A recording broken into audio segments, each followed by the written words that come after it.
অনেক দিন আগের কথা। পাহাড় ঘেরা এক সুন্দর গ্রামে আমিনা নামের এক দয়ালু মেয়ে বাস করত।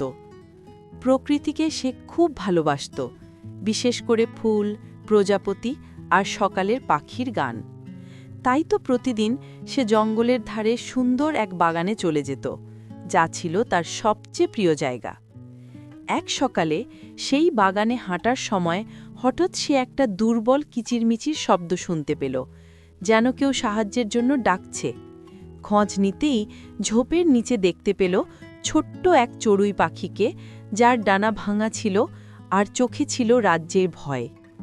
আমিনা মায়াভরা গলায় তাকে আশ্বাস দিয়ে বলল, ভয় পেও না, আমি তোমার যত্ন নেব। পাখিটাকে পরম যত্নে বাড়ি নিয়ে এসে সে তার জন্য নরম বিছানা তৈরি করল, প্রতিদিন তাকে খাবার আর পানি দিত আর তার ভাঙা ডানার সেবা করতে লাগল। সে সব সময় পাখিটাকে সাহস জুগিয়ে বলতো, তুমি আবার উঠতে পারবে, আমি জানি। আমিনার ভালোবাসায় আর যত্নে পাখিটা দ্রুত সুস্থ হয়ে উঠল। তারপর একদিন সকালে ঘটল এক আশ্চর্য ঘটনা। আমিনা বাক্সটা খুলতেই দেখল পাখিটার শরীর থেকে সোনালি আলো বের হচ্ছে।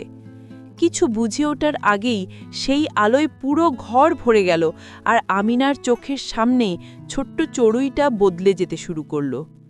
তার পালকগুলো তারার মতো ঝলমল করে উঠল, আর দেখতে দেখতে সে এক অপরূপ সুন্দর পরী হয়ে গেল। পরী মিষ্টি হেসে জানালো যে তার নাম পরিবানু, এবং সে এক অভিশাপের কারণে চড়ুই হয়ে গিয়েছিল। কিন্তু আমিনার নিঃস্বার্থ ভালোবাসা সেই অভিশাপ ভেঙে দিয়েছে। আমিনার ভালোবাসায় মুগ্ধ হয়ে পরিবানু তাকে এক আশ্চর্য উপহার দিল। সে বলল, এখন থেকে তুমি যখনই কাঁদবে, তা দুঃখে হোক বা আনন্দে, তোমার চোখের জল মাটিতে পড়ে হীরা হয়ে যাবে। তবে মনে রেখো, এই হীরা তোমার অনুভূতির প্রতীক, তাই একে বুদ্ধিমত্তার সাথে ব্যবহার করো। আমিনার কাছ থেকে বিদায় নিয়ে পরিবানু এক ঝলক আলো হয়ে আকাশে মিলিয়ে গেল। সেই দিন থেকে আমিনার জীবন সত্যি বদলে গেল। কখনো দুঃখের কান্নায় তার হাতে ঝরে পড়ত হীরা, আবার কখনো আনন্দের হাসির সাথে গড়িয়ে পড়া অশ্রুও পরিণত হতো ঝলমলে হীরায়।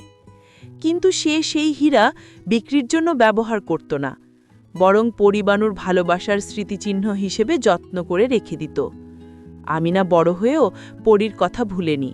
সে গ্রামের সবাইকে দয়ালু হতে এবং পশুপাখির যত্ন নিতে শেখাত। আর মাঝে মাঝে সূর্যাস্তের সময় সেই বাগান থেকে বাতাসে ভেসে আসত এক মিষ্টি কণ্ঠ। দয়ালু হৃদয় পৃথিবীতে আলো নিয়ে আসে। এই গল্পের শিক্ষা হল, দয়াই সবচেয়ে বড় জাদু। যখন তুমি নিঃস্বার্থভাবে কাউকে ভালোবাসো আর যত্ন নাও, প্রকৃতি তা মনে রাখে এবং কল্পনার চেয়েও সুন্দরভাবে তোমাকে ফিরিয়ে দেয়।